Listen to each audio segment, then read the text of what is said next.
بات مركز حراسة المرمى في ريال مدريد مثار جدل وغموض شديدين في الأشهر القليلة الماضية، مع عودة زين الدين زيدان لقيادة الميرينغي من جديد في ظل الأداء المتخبط لتيبو كورتوا على مدار الموسم المنقضي وغياب كايلور نافاس الطويل عن المشاركات.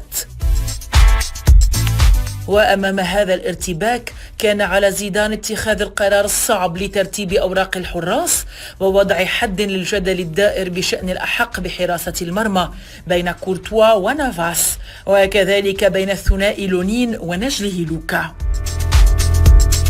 ووفقا لتقارير إسبانية حسم زيدان أمره وحدد الحارس الأساسي والاحتياطي للموسم المقبل، ووقع اختياره على كورتوا أساسيا، وهي الرسالة الواضحة التي التقطها نافاس سريعا، وبدأ البحث جديا عن وجهة جديدة في ظل اهتمام أندية على غرار باريس سان جيرمان وبنفيكا وبورتو بخدماته.